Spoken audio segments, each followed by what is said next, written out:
is about PNP, customs, and traditions. This will be our first topic for the subject, customs and traditions. The PNP adopts the general acceptable customs and traditions based on the desirable practice of the police service. This shall serve as inspirations as the PNP endeavors to attain its goal and objectives. So we have definition of terms. First is customs, which means an established usage of social practice carried on by traditions that have obtained the force of law. Traditions are bodies of beliefs, stories, customs, and usage handed down from generation to generation with the effects of an unwritten law. Courtesy, a manifestation or expression of consideration and respect for others. Ceremony, a formal act or set of formal acts established by customs or authority proper to special occasion. Social decorum, a set of norms and standards practiced by members during socials and other functions.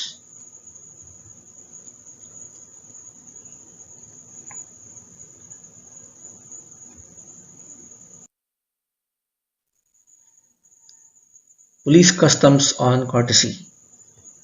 So first and foremost, we have salute. I'm sure everybody, lahat tayo familiar sa salute.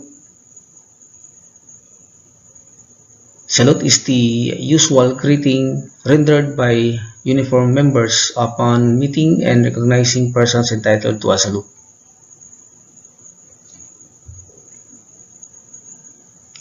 Pinaka-basic talaga to, no? Basic form of courtesy. Then we have salute of national color and standards. Lahat ng members ng PNP, in fact, lahat ng members ng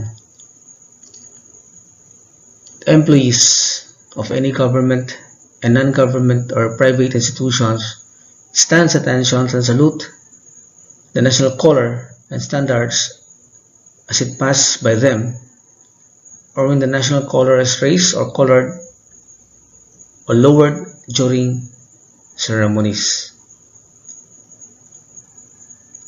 Address or title.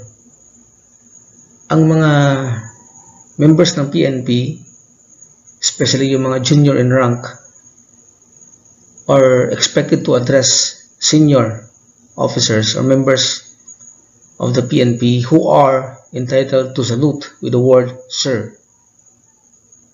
Lahat ng mga police commission officers natin shall be addressed sir by the PNCOs and the NUPs.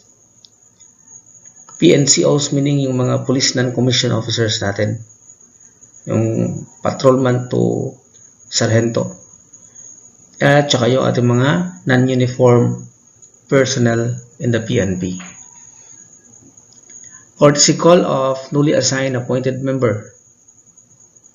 Pag isa kang police officer na newly appointed or assigned sa isang unit or sa isang command, you're expected to call on the chief of the unit or command and other key personnel for accounting, orientation, and other purposes. So that's basic. Pag bago ka sa isang command or sa isang post or sa isang unit, expected ka talaga na mag-visit sa higher ranking officer mo, sa chief ng command or unit na yan, or other important personnel of that unit para ma-account ka tsaka ma-orient ka sa trabaho mo at sa unit itself and other purposes.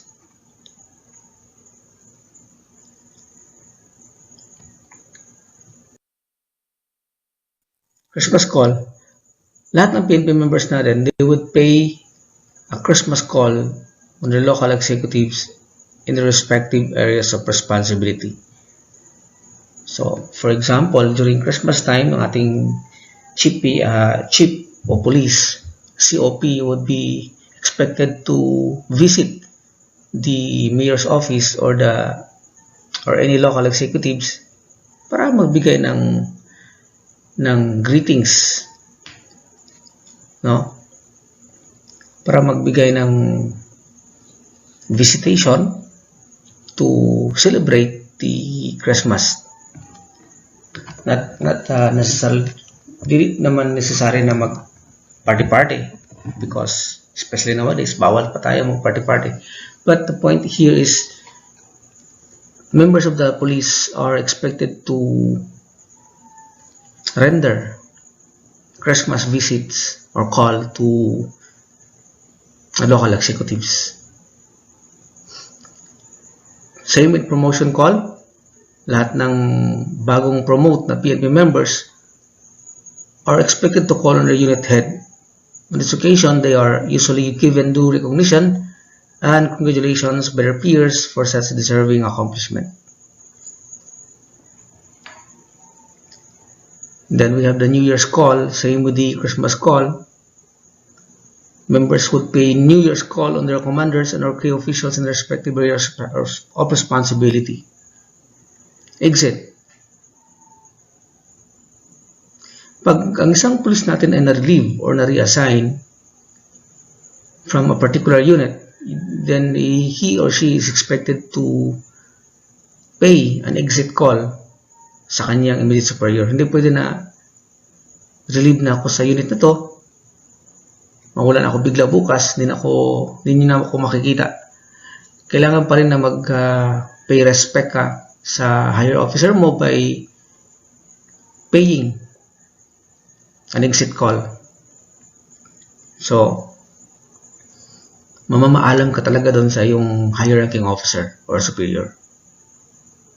Courtesy of the post, the host units extend hospitality to a visiting personnel to pay respect to the command or unit. So, pag ang isang unit ay mayroong si for example mga visitors from other command, may it be PNCOs or COs, meron talagang tinatawag na courtesy of the post. Kumbaga, ang unit na yan ay they would be in charge to take good care of you, your biddings, your accommodations, kasi nga parang bisita talaga. So that's courtesy of the post. It's like our families, di ba? Filipino customs na pag mayroong bisita, talagang ina-accommodate natin. Then we have RHIP or rank has its own privilege. PNP members recognize the practice that different ranks carry with them corresponding privileges. So alam natin yan, pag ito lieutenant, meron talaga yung privileges. Pag captain, medyo mataas na yung kanyang privileges, so on and so forth. So we recognize that. The PNP members all over the Philippines recognize that. RSIP.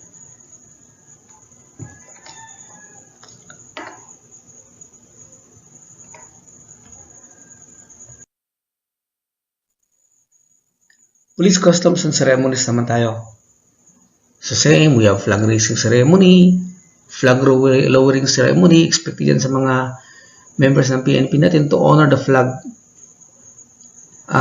especially in raising and in lowering at the end of the day.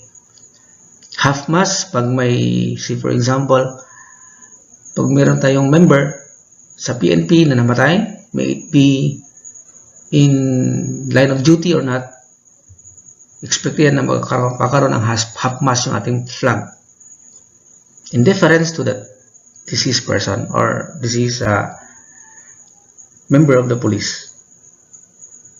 Funeral service and honors, Department of Uniform members, retirees, war veterans, or former PC. You know PC, guys? Philippine Constabulary, INP, Integrated National Police members are given vigil necrology service, and graveside honors as a gesture of farewell. So, yung tinatawag 21 gun salute na binibigay natin sa ating mga nasirang members of the PNP and the Armed Forces. Pag ikaw ay reservist, lahat naman tayo reservist, no? You're entitled to this federal service and honors kung mamalasin ka. No? So you're entitled to 21 guns during your, shall we say, interment. Ceremony tendered to retirees. In recognition to their long, faithful, and honorable service to the PNP, kakaroon ng testimonial activity na ibibigay natin doon sa ating mga retirees. Para din sa DepEd, no? Pag may mga retirees sila, kakaroon sila ng mga party-party, yung mga testimonial dinner. Same with the PNP. Meron tayong ganyan.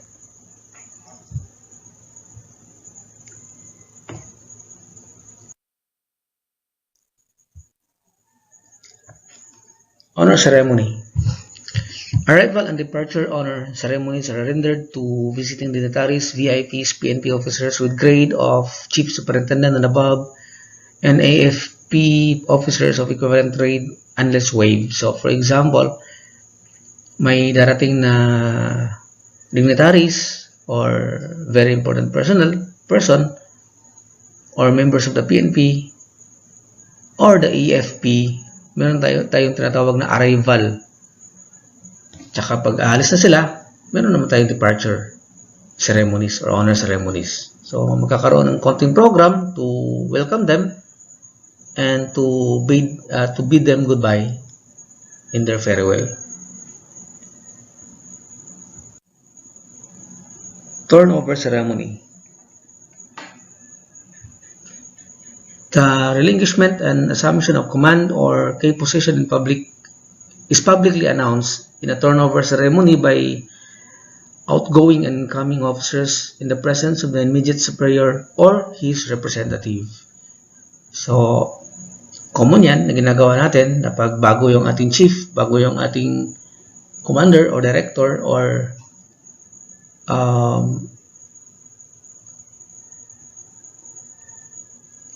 bago yung mag-a-assume ng duty as holding key position, automatically meron turnover ceremony yan. Just like what happened lately, yung ating bagong chief PNP, si General Dibold Sinas, kakaroon ng turnover ceremony. No? Wedding ceremony, of course, during marriage of PNP members, a ceremony is conducted with participants in uniform and sword thrown. And then, of course, anniversary, the birth of institutional establishment of a command or unit is commemorated in an anniversary ceremony.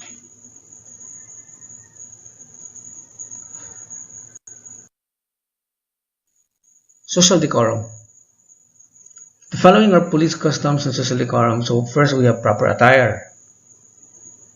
The PNP members always wear appropriate and proper attire in conformity with the occasion. Table manners. PNP members conduct themselves properly in dealing with people during social functions. So kasali sa training yan, yung mga table manners, anong do's and don'ts sa hapagkainan. Kasali yan sa training ng ating mga police, ng ating mga members of the Armed Forces of the Philippines. Uniform appearance. The public looks upon the PNP member as distinctively a man among men. It is a welcome sight when PNP members wear the uniform properly whenever they may be. Bulging stomach is taboo in the uniform service. Since discipline, PNP members are best exemplified by those who are neat in appearance and wearing prescribed uniform. Now, they must therefore observe the following. Don't forget, nakalagay dyan, no? Malaki ang tiyan ng mga pulis ay bawal sa uniform service. Yung mga obese, kaya nga sinasabi ko sa inyo palagi, you have to maintain fitness. You have to maintain good posture because we're expected to don uniform in the future. And you should look dignified wearing those uniform. So, ito yung mga sa uniform appearance, ito yung expected natin sa mga pulis natin. Pagsusuot ng prescribed uniform, wearing as part of the uniform, award and decorations earned in accordance with the prescribed rules and regulations, adherence to haircut prescribed by rules and regulation. Ano ba itong sinasabi nating wearing as part of the uniform? Dapat, pag naka-uniform ka, parang hindi naiiba yung suot na suot mo sa katawan mo. So for example, dapat you should be fit. That is why you should be fit always so that saktong-sakto yung uniform na susuotin mo. Hindi yung iba yung korte ng katawan mo, iba naman yung korte ng uniform mo. So kailangan part ka sa uniform. And of course, we have manner of walking.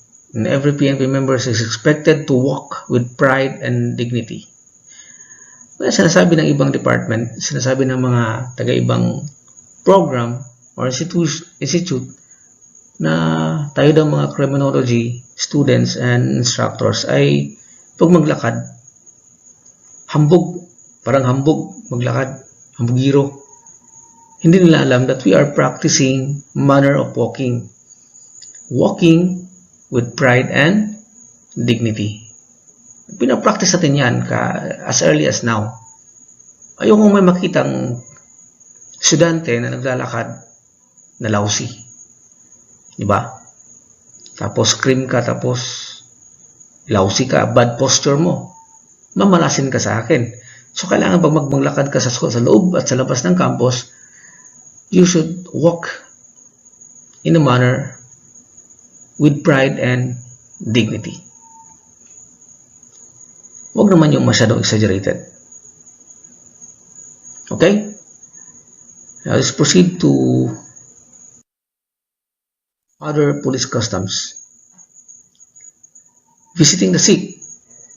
Siyempre, pag may kasama tayo, ang police natin, pag may kasama tayong nasa hospital or nasa residence or in a place of confinement, because of maybe nakakasakit siya or because of having an injury in line of duty, it's expected for the commanders and any other available officers to visit that person. And syempre naman, ikaw rin kasama. You are expected to visit the person.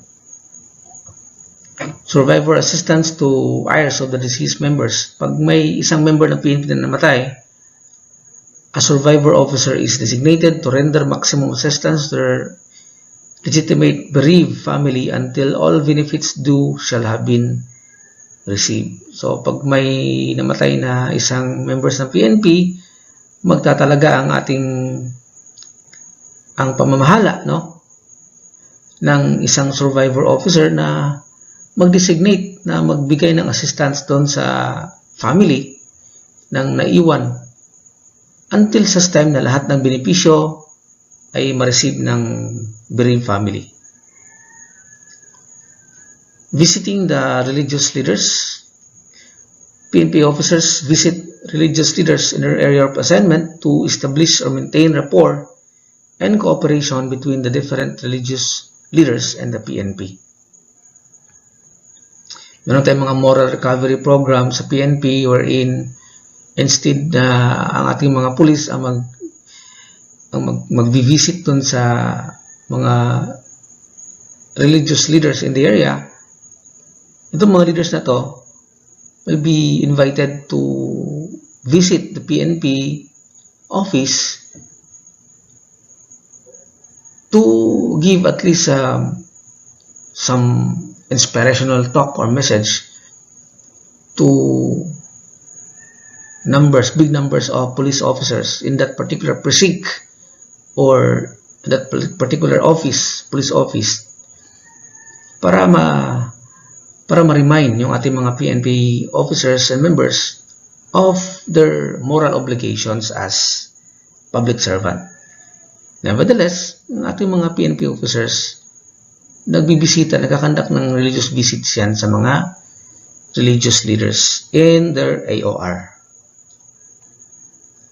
Athletics, lahat ng PNP natin na members indulge in physical fitness activities. This is to ensure that their proper physical appearance and bearing are maintained, with the waistline measured always smaller than the size of their chests and in conformity with the standards set forth by the organization. May nakita ka bang obese sa armed forces? Malimit lang.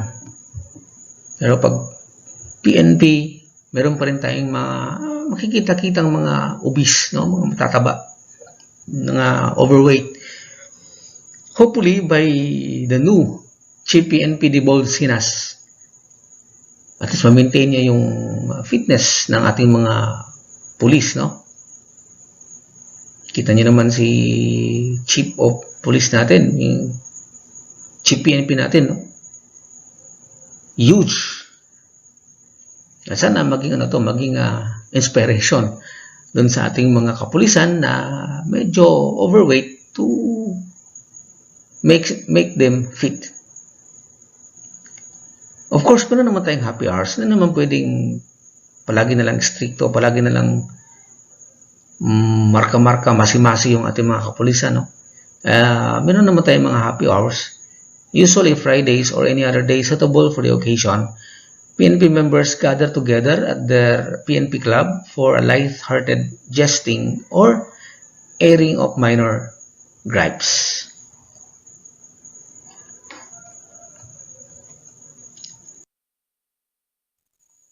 Tradition. So first is spiritual beliefs. The PNP members are traditionally religious and God-loving person.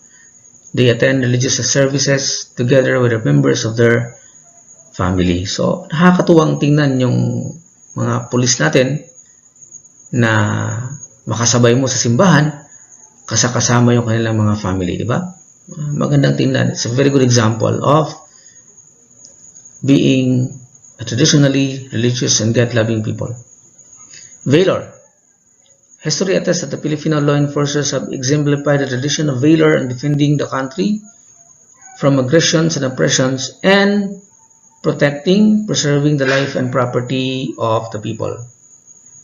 They sacrifice their limbs and lives for the sake of their countrymen whom they have pledged to serve. Hindi naman maka-question to. Pag sabihin mong matapang talaga ang Pinoy. Matapang ang mga Pilipino. Especially yung ating mga nasa uniform service. Patriotism. The PNP members are traditionally patriotic by nature.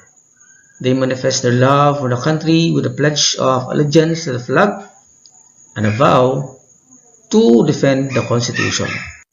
And of course, discipline. The discipline of the PNP members are manifested by instinctive obedience to lawful orders and through spontaneous actions towards attainment of organizational objectives guided by moral, ethical, and legal norms. Never forget on this discipline. The discipline of our members of the PNP should always be guided by moral, ethical, and legal norms.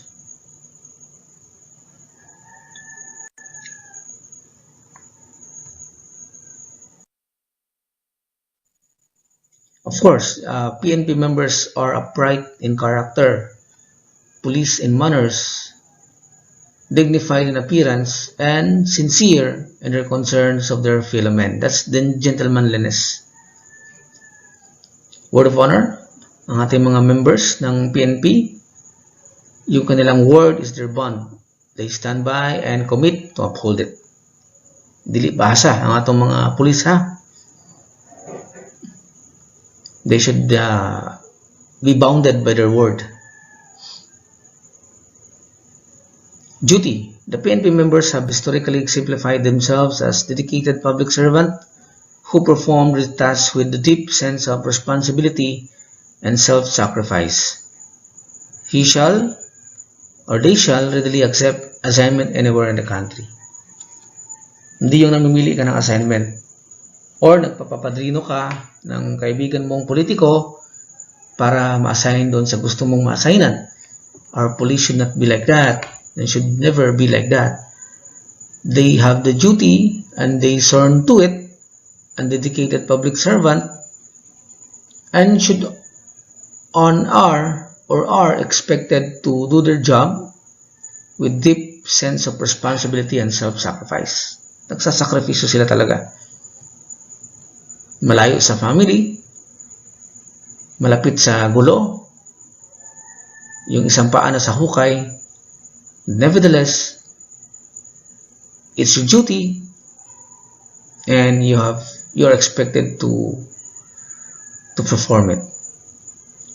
Loyalty. The policemen are traditionally loyal to the organization, country, and people as born by history and practice. And then we have camaraderie, the binding spirit that enhances teamwork and cooperation in the police organization, extending to the people deserve, is manifested by the PNP members' deep commitment and concern to one another. Ang setback lang sa camaraderie is that when a fellow police officers committed a crime, tapos minsan sinusuportahan pa or tinatago pa ng kanilang mga kabaro kasi nga kabaro kasama sa trabaho and camaraderie ang pinapractice. Now it's not like that. If a particular officer, PNP officer, committed a crime, then he should be liable to it and take responsibility to it. Take responsibility for it. No amount of friendship, no amount of teamwork and camaraderie should be practiced in cases wherein sila mismo ang gumagawa ng kasalanan. So, kahit ganun man, kailangan niya pa rin sumagot sa responsibilidad, accountable dun sa ginawa niyang kasalanan. So, dapat ma-practice to ng mga kapulisan natin na of course, meron naman tayong camaraderie talaga, yung teamwork, cooperation, hindi mo naman masosolve ang krimen. You cannot do your job without teamwork. No man is an island. And nevertheless, pag may nagkasalang members of the PNP, that's different story. That's a different story. And it is expected that the police will uphold what is legal, what is moral, what is ethical in his performance of duty, even if nasasacrifice yung friendship, nasasacrifice yung camaraderie, nasasacrifice yung pinagsamahan.